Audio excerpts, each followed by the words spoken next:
Good day, everyone. This is Karen Jean Lyon. Today, we will be talking about the story of Juno and her rivals.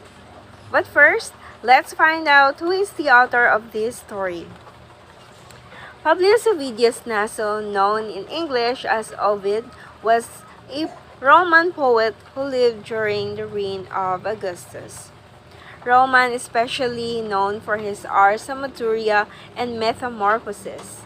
His verse had immersed influence both by its imaginative interpretations of classical myth and as an example of supreme technical accomplishment. Juno and her rivals. This is the story about Juno, the queen of gods. She shared many human attributes, including a strong dose of jealousy. Jupiter, king of the gods, often flirted and fell in love with beautiful women.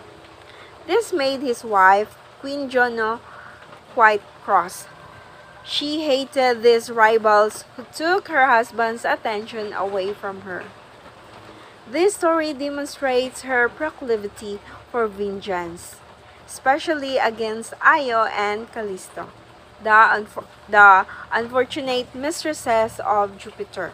This story demonstrates her proclivity for vengeance, especially against Io and Callisto, the unfortunate mistresses of Jupiter.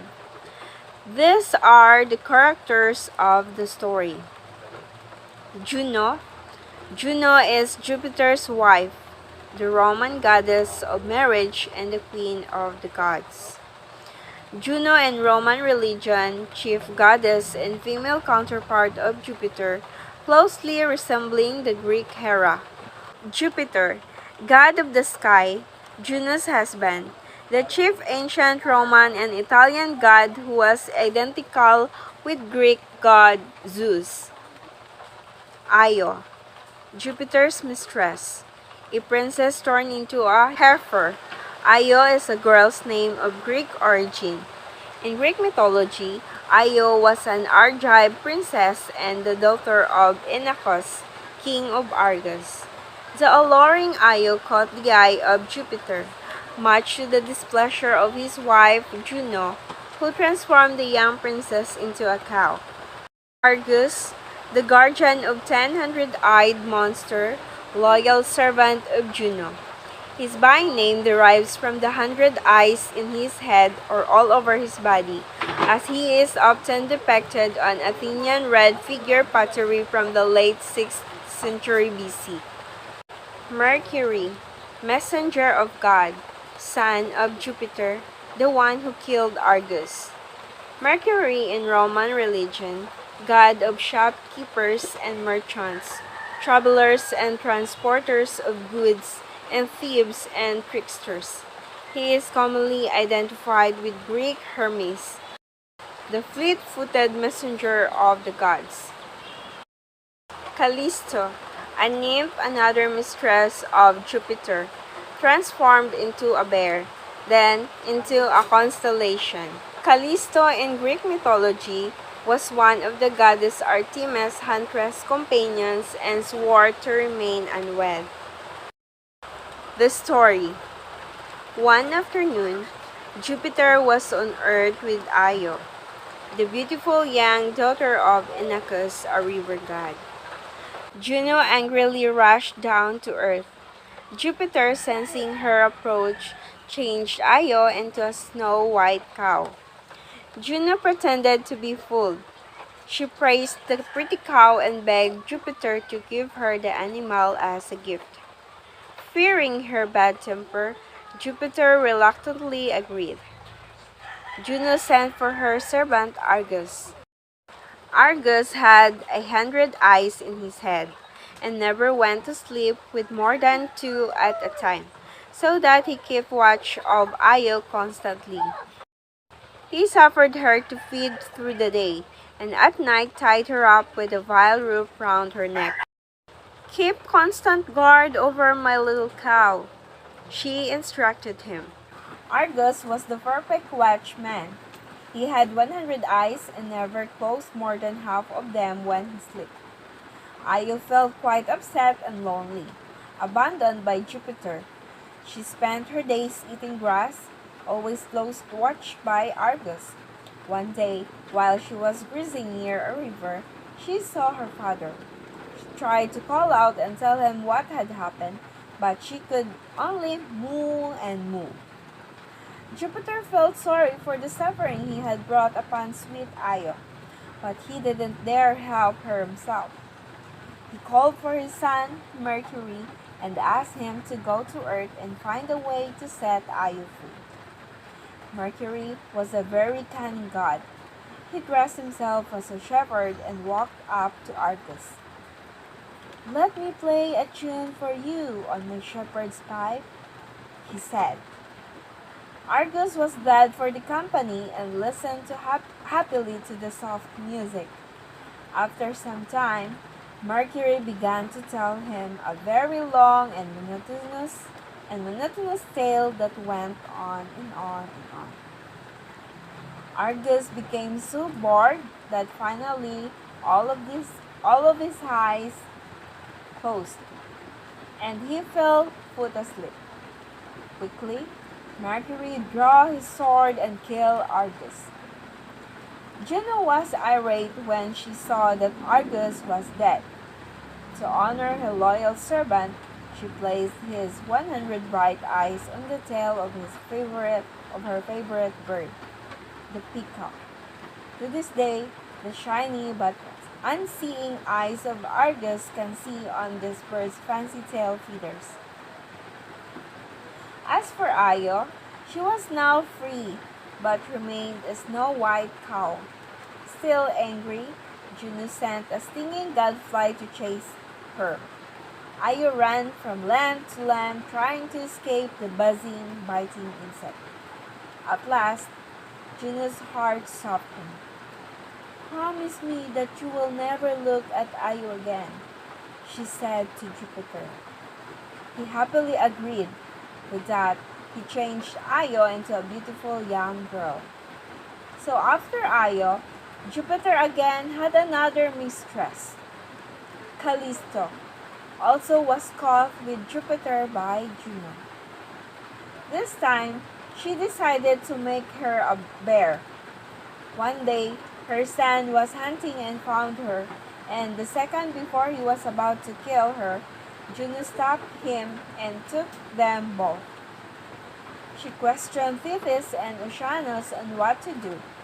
She came to a decision. Instead of turning her back like what she did to Io, she made them into stars known as the Great and the Little Bear.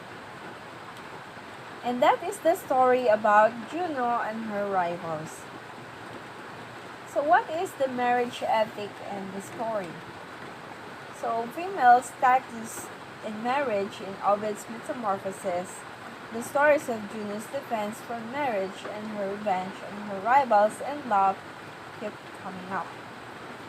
We can conclude from this fact that women were inferior to men in marriage relationship at that time. On the other hand, Juno had both the will and power to exert severe revenge on her rivals in love, either changing them into animals or causing death on them by scheme. As for Jupiter, his attitude towards Juno's revenge on his mistresses was no other than indulgence. In Io's case, he gave the cow transformed from Io to Juno at her request. Seeing too much of the torture for Io by Argus, Jupiter secretly sent his son Mercury to kill Argus. When Io was hunted by one of the Furies, Jupiter could not do but plead with Juno for pity for Io. From this aspect, we can infer that Juno was a wife, had considerable power in her marriage to counterbalance the power of Jupiter. Juno's jealousy was not the result of her narrow mind, but the result of defense for her legal marriage. The deep reason for Juno's revenge is that she wanted to protect the sanctity and chastity of her marriage. What lied behind the revenge of Juno was the revolt and challenge of the authority of the husband. So, the attitude towards the marriage in these stories is that Juno was a goddess of marriage and was seen as the guardian of marriage. A firm defense of marriage served as a vitable attitude towards marriage. For Juno, Jupiter's betrayal of marriage was always of moment. She always targeted her rivals, not her husband, as object of revenge because she took Jupiter's love and Jupiter as her private property, which couldn't be shared and violated by anyone. Males highly valued marriage too. Although Jupiter kept beauty hunting and had children with his mistresses, he never vacillated. He never vacillated the status of Juno as his wife. His love for his mistress was always transient. This was partly because of the status of Juno among the gods and goddesses. Most importantly, males needed a legal wife to manage his family and have a legal descendants to inherit his properties. At that time, lots of people separated marriage from love. Love was not necessarily the basis for marriage. Jupiter couldn't dominate his marriage completely at his will. Marriage should be the balance of benefits and relationship, while the love was based on sex and impulse. This was the reason why marriage should be relatively stable and love was passionate but temporary. And we can also have the theme of the story like secrets and lies kill relationships. No matter how careful you are, you will cut, just like Jupiter did. So, loyalty is an important aspect of a healthy relationship. And cheating isn't a solution. Cheating isn't an escape. It only leads to further detriment in the relationship. Breaking someone's trust is like crumpling up a perfect piece of paper. You can smooth it over, but it's never going to be the same again. So if there's a chance, it's important that you make efforts to fix things with your partner. And also, if you commit adultery in real life scenario, being unfaithful is a sin and it is punishable in the eyes of God and in the law. Here in the Philippines, unfaithfulness is punishable under the Republic Act number RA 9262 in our country, and you will be punished as what we call the Anti-Violence Against Women and Children law, or the VAUSI law.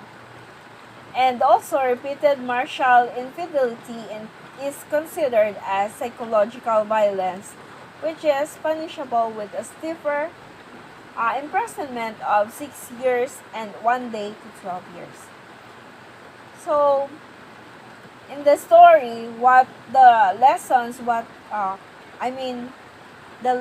that we can learn in this story is that if you commit a sin, especially when it is against your marriage, or having a sin of that we call adultery in the sense of the husband, so you have the responsibility to face the punishment.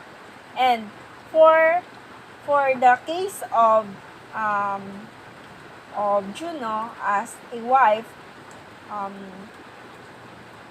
she must take an action by filing a case against her husband, or and not the put the judgment in her hand.